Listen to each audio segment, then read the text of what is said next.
Agonies are one of my changes of garments. I do not ask the wounded person how he feels.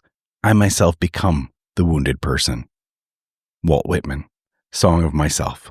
So we were standing there in the dock and we heard the clacking of oars, and she yelled out, "Brother, help me, help me, help me, take me, you have to take me across the river." And I remember exactly, and he called back, "Sister, I can't, there's no room in the boat."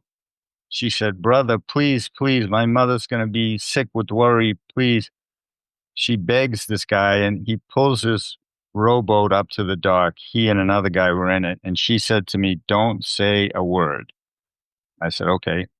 But they knew I was American just by the way I was dressed.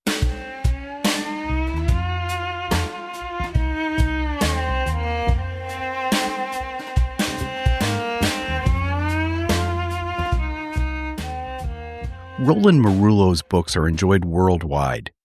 They blend close observations of regular life with humor and spiritual insight. Many feature Revere, Massachusetts, the place he grew up, but others are set in far-off places, like the former Soviet Union and Micronesia. There's a reason for that, and you are about to find out why.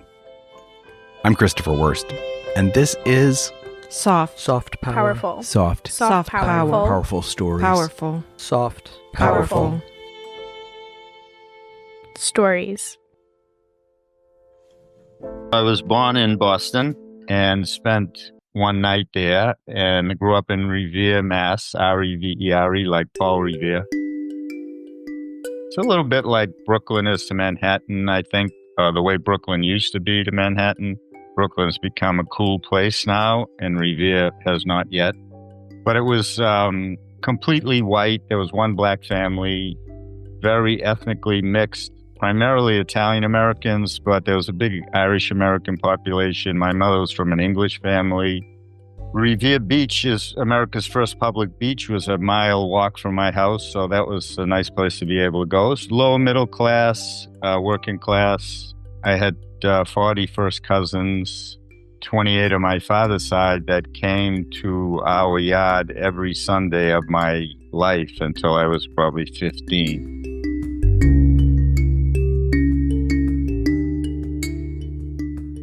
My mother came from a very literate family. Her mother was educated, read poetry, recited poetry from her wheelchair, actually. She got me reading early before I went to school. But the neighborhood was not a place that fostered dreams of becoming an artist of any kind or a writer. The idea of making a living writing books was completely absurd. It wasn't even there. It was non-existent. There were factory workers and plumbers, and it was violent, big emphasis on fighting and big de-emphasis on learning, which didn't really suit me. I mean, I played sports and everything, but I was good in school. And so I ended up getting out and I graduated from Phillips Exeter. I had a scholarship. I used to go to Revere Beach all the time, and Revere Beach is on the landing path to Logan Airport, which is 2 miles away. And so I would be there at the beach, and I'd see planes from, Lufthansa, Swiss Air, El Al, British Air, Alitalia. I think that planted a little seed in me that there was this bigger world just on the other side of that ocean that I was looking at. And I know in my high school yearbook, people said, what's your aspiration? And I put down traveler. So already at that age, I had a tremendous urge to see the world. My family did not have money. I mean, we mostly vacationed at Revere Beach. I think twice in my childhood, we had a 3-day vacation at a motel at a lake in New Hampshire. And for us, that was a great treat. So there was this real pent-up urge to go. And as soon as I finished grad school, a friend and I drove across country and back. As soon as I came back from that, I worked in the Soviet Union. Not long after I came back from that, I went to Micronesia in the Peace Corps. And pretty much since then, I've been going. I feel like more of a citizen of the world than a citizen of a particular country. I'm not anti-patriotic. I feel connected to the world.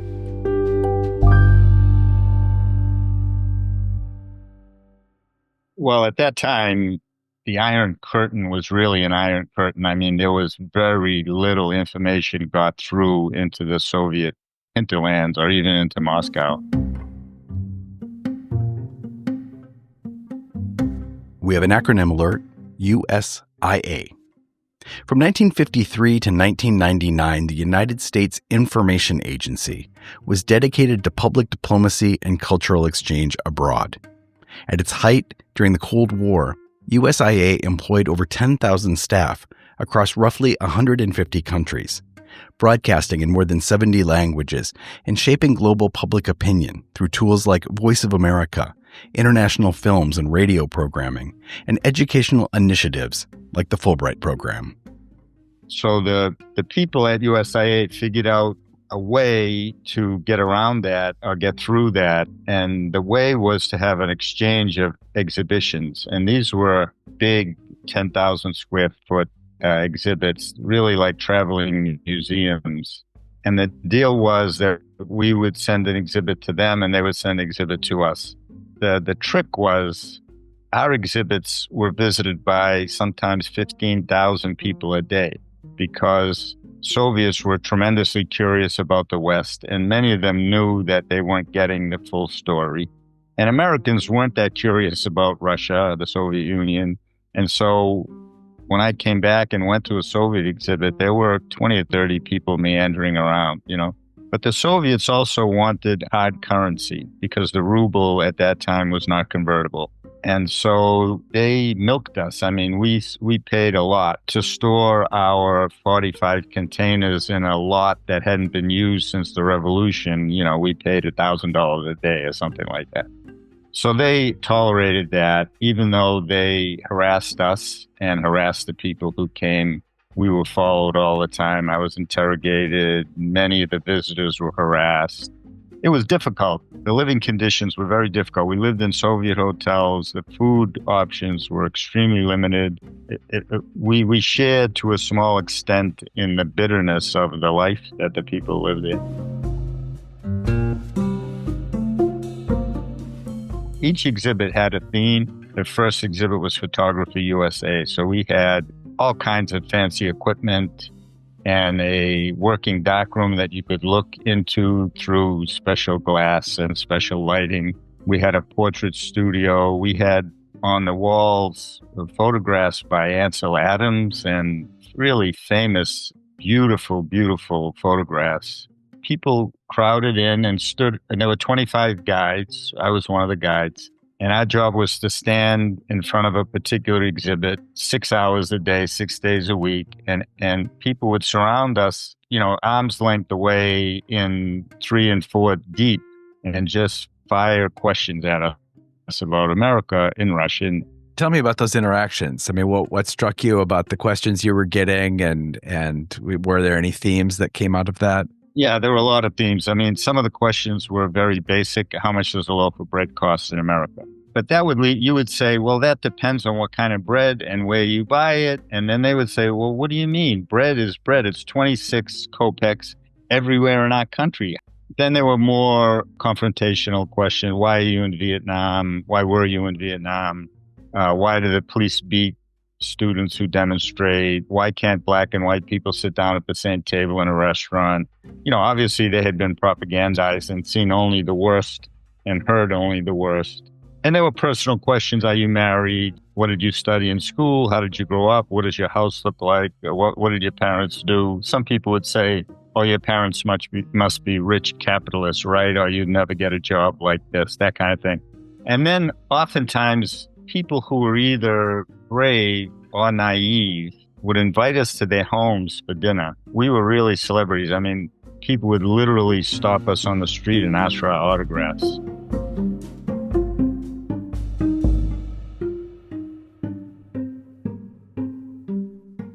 The first city was Ufa, which is in the Ural Mountains. And then we were there for a couple of months. And then we moved to Novosibirsk in central Siberia for a couple of months. And then Moscow was the last city. And people would have us to their homes. And some of these homes would be log cabins sinking into the permafrost, and they would spend a week or 2 weeks earnings on a meal for us. Some of them would be these tiny little apartments. I remember one we got invited to that was a couple and the woman's mother, and it was 2 rooms, and we ate on their bed. They put a piece of plywood on the bed and brought out a really nice meal, and we had a really good time, a lot of vodka. If there's a better way to get to know a culture, I can't imagine what it is, because answering questions like that all day long, having conversations, then we had friends, we'd go out afterwards, and then get invited to people's homes. I mean, it was a spectacular experience.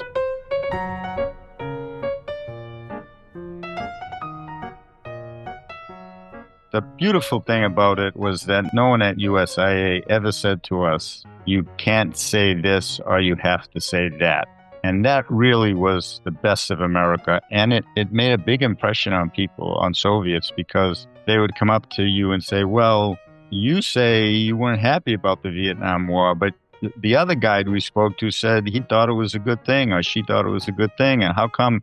And that made a giant impression on them, because obviously they would have been told what they could say and couldn't say, and we weren't. You were in the spotlight to a certain extent, and I felt responsible to give a fair description of American life and life in the West. But at the same time, I was a 23-year-old kid, and I mean, I was having fun. I'd go out with friends. I had a girlfriend. The first time I went there, I wasn't married. You weren't really supposed to go one-on-one with anybody, but everybody broke that rule. It was just you had to be careful. I mean, there were definitely people who would try to get you in trouble, and you had to be a little street smart about that. But I was. It really flipped my mind upside down, though, because I had grown up with the evil empire kind of attitude, even though that phrase was used later, and that the Soviets were our enemies, that they hated us, and so on and so forth. And the vast majority of the people just wanted to make peace. They did not want any kind of friction or argument. There were some people who did, the ardent communists who were defending their way of life and telling you how great Stalin was and so on, but they were really a minority.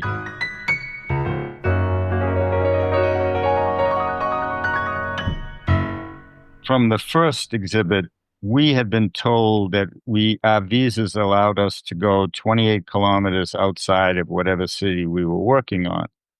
And we were in Novosibirsk in Siberia, and it didn't get dark there until midnight. It was the middle of the summer.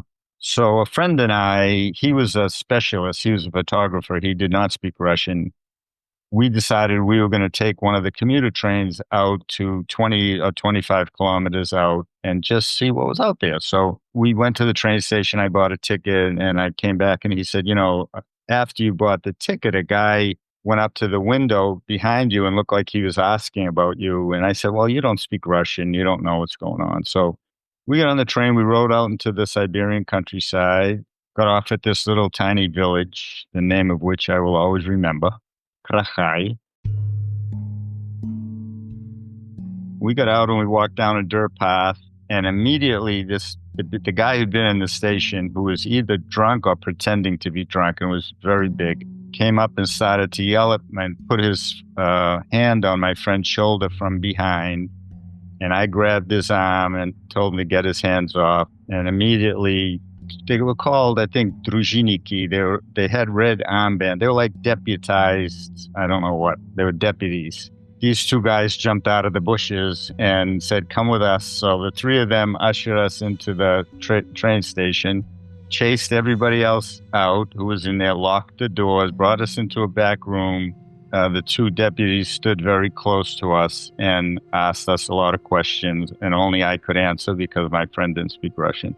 Why are you here? What are your names? What are you doing? Blah, blah, blah. Meanwhile, the big guy stood like 10 or 15 feet behind him and was ranting and yelling and would occasionally run toward us as if he were going to fight us. The first guy was taking notes, why are you here? What's your name? How old are you? Blah, blah, blah.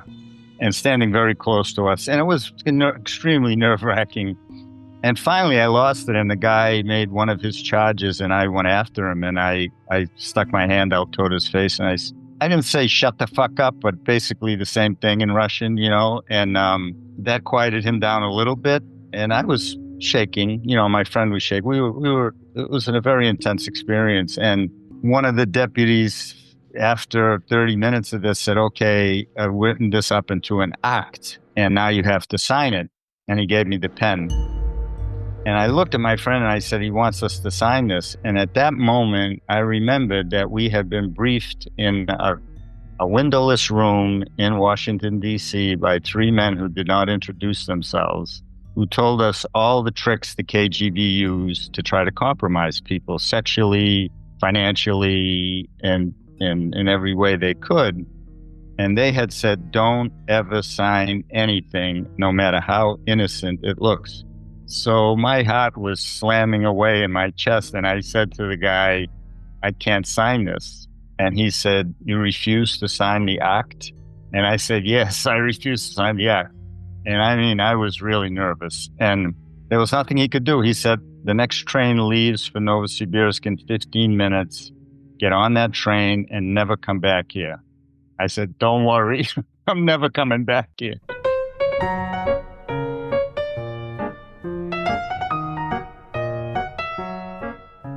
My last time there, I was the director of the exhibit. So when I was a guide, I talked with everybody. When I was GSO, I had workers under me, laborers. And so I dealt mainly with them and became friendly with them and learned a whole lot of vocabulary. A couple of them were Afghanistan vets, combat veterans, scarred.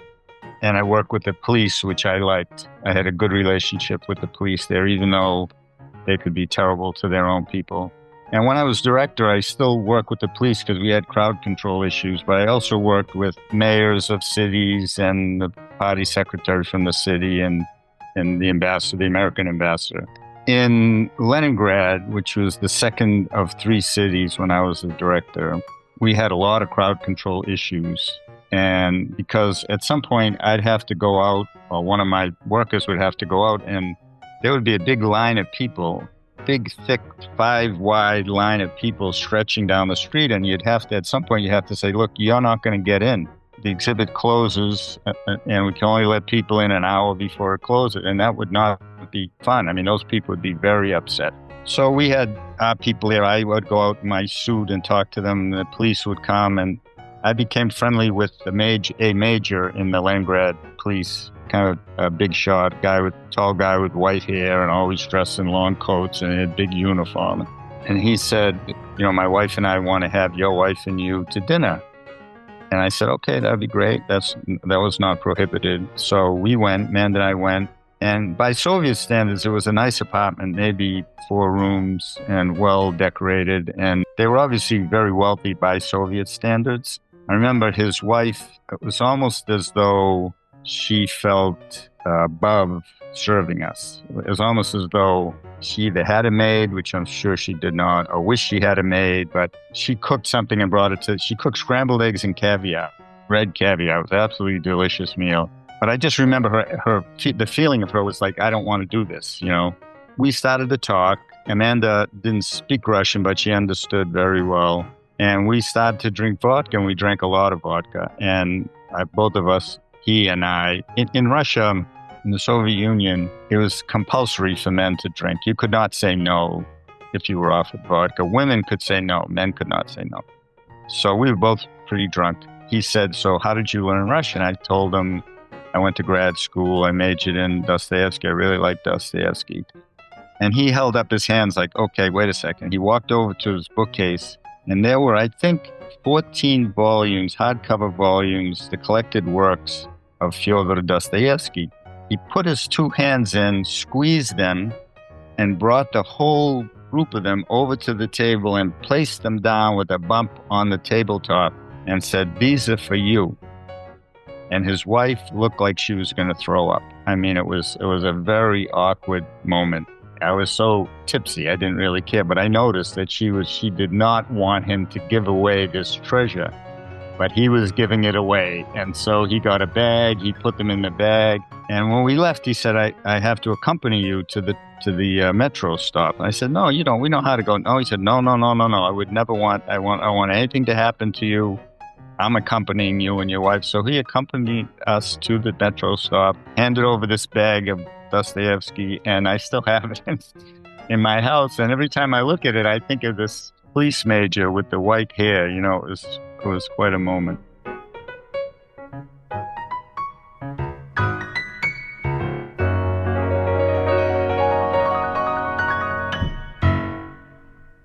And the last anecdote is also with police. It was in Donetsk, where the war is raging right now.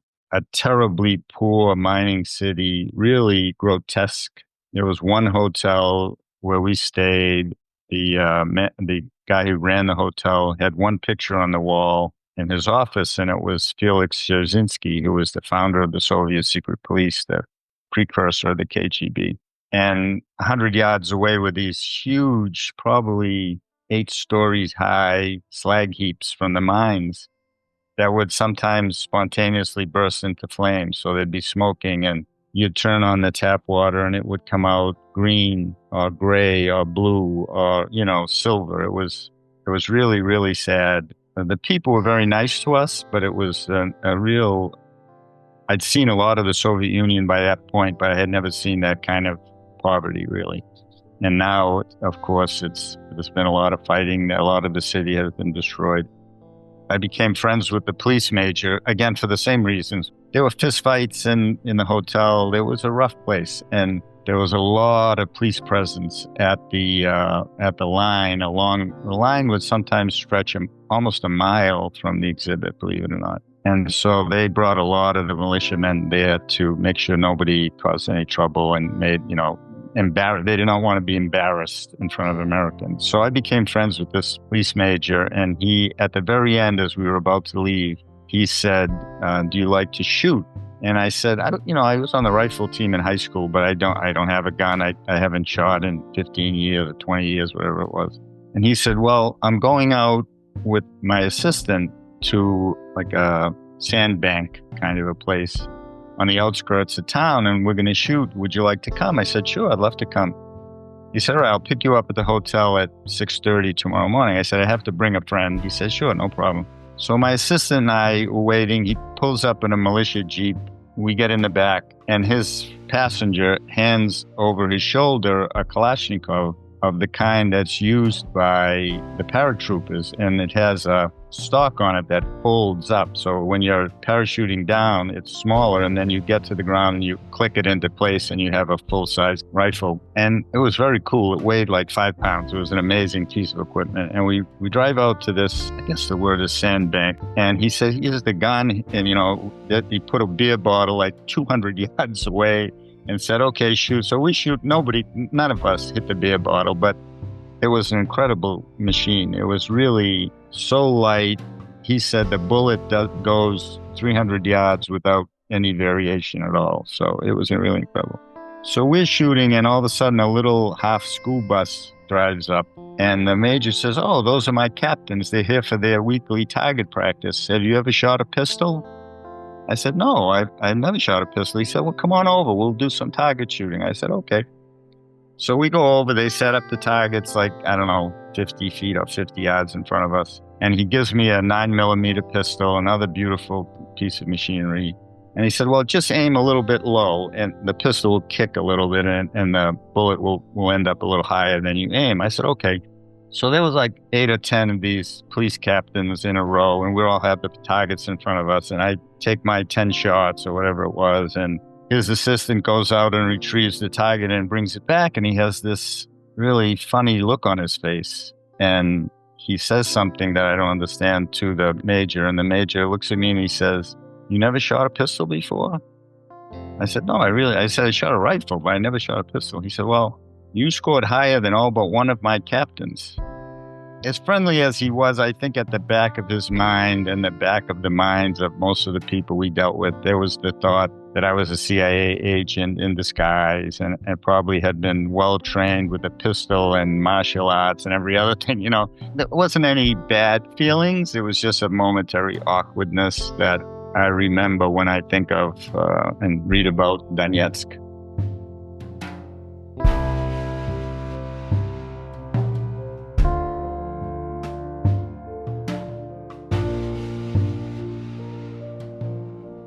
One of the things that strikes me in listening to all of these, it's sort of a theme that runs throughout all of them, is that nobody was, it seems, particularly shy or worried about fraternizing with an American. It seemed like people were pretty confident about inviting you and having you come. Would you say that? No, that's because the people I told you about were that way, but there were a lot of people who weren't that way. Okay. A really good friend in Novosibirsk who was a worker on the exhibit, Anatoly, and he was not shy, but he said, KGB guys who we knew who they were, they say when you leave, they're going to beat me to death. And there was nothing I could do about that. And we fraternized a lot. We went out together. We talked a lot. We worked together. He's a really wonderful human being.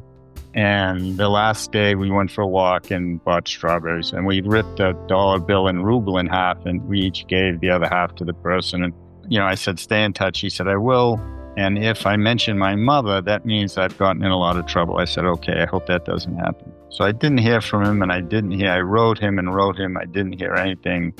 Came back to America, and that was the same city where I had the girlfriend, Tanya. Tanya didn't know Anatoly, but she knew that I had a friend, that he was my friend. And I said, Tanya, I have his address. Can you do me a favor? Can you go to his house and just see what's going on? So she did. She went. She said, I knocked on the door, and a woman opened it a little bit, and I told her why I was there. And she said, go away. We don't want to have anything to do with foreigners ever again. So I think Anatoly had been beaten to death or beaten very badly.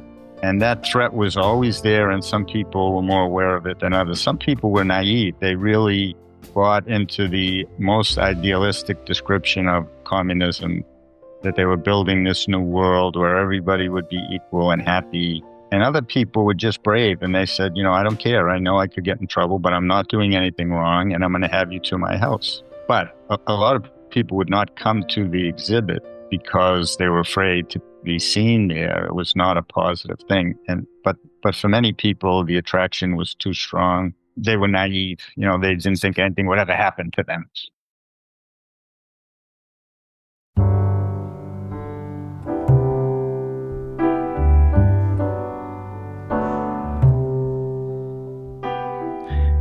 That's the sign that we're nearing the end of the episode. But I want to give Roland the chance to respond to our dubious Aunt Deb. Maybe America has done enough for the rest of the world.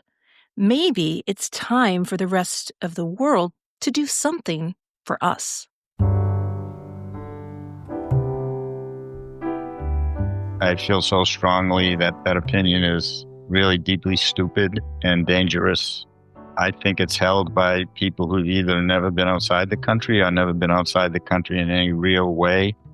They may go on vacation someplace and stay in a hotel made for tourists. But if you've had any experience abroad at all, in a real way with real people, that's just a crazy thing to think.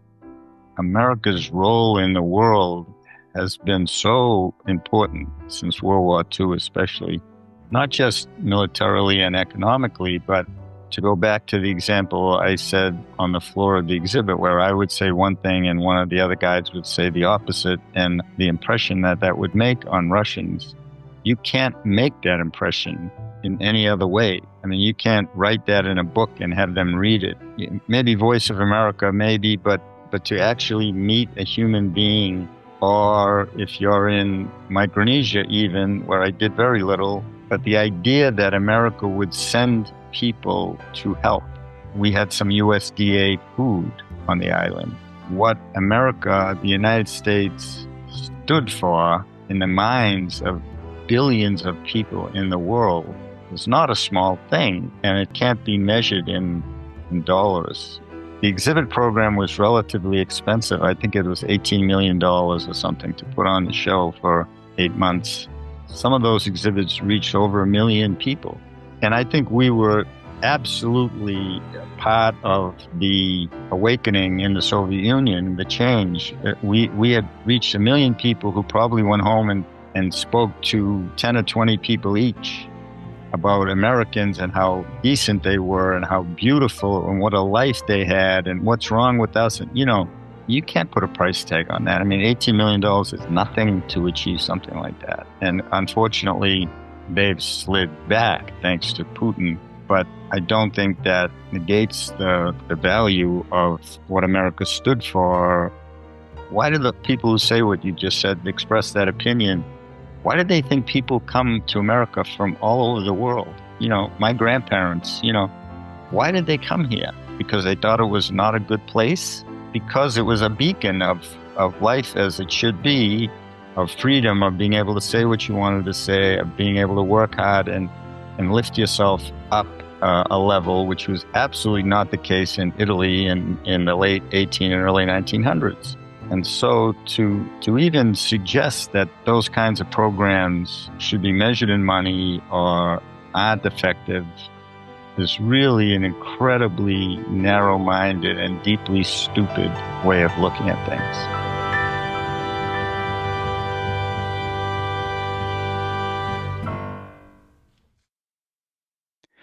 Huge thanks to Roland for taking the time to share his stories. Roland Merullo is an award-winning author of 28 books, including 21 works of fiction. His widely translated novels include Breakfast with Buddha, The Talk Funny Girl, Vatican Waltz, Revere Beach Boulevard, and A Little Love Story.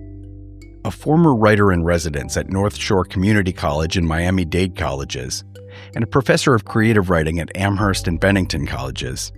He has been a guest speaker at many literary events and a faculty member at numerous MFA programs and writers' conferences. His essays have appeared in the New York Times, Outside Magazine, Newsweek, the Boston Globe, Reader's Digest, Good Housekeeping, and elsewhere. He is a frequent contributor to National Public Radio affiliates, and with his older daughter Alexandra, he writes a popular Substack newsletter, Hi Zan, Hi Pa. For even more information, check out rolandmerullo.com. My name is Christopher Wurst, the host and producer of SoftPower FulStories. As you know from listening to this program, we believe strongly in the United States' engagement around the world and the exercise of soft power. If you believe in this, if you've enjoyed these stories and this mission, I have a couple small asks. If you haven't already followed us wherever you get your podcasts, please do so. And if you haven't left a review, that would also be great. Get those algorithms spinning towards the ears we need to reach. For more information about Soft Powerful Stories, from photos of the storytellers to background material to more episode art, information about the music that we play, and also a chance to give feedback, check out softpowerfulstories.org. Still want to help? Point this in the direction of a dubious aunt, uncle, dubious associate, anybody dubious. Just be kind about it. Our show's logo was designed by the very talented Kate Furby, and my friend Kathy Zilski, who is nothing like dubious Aunt Deb, nonetheless, plays her to absolute perfection. Again, I'm the host and creator of Soft Powerful Stories, Christopher Wurst. Until next time.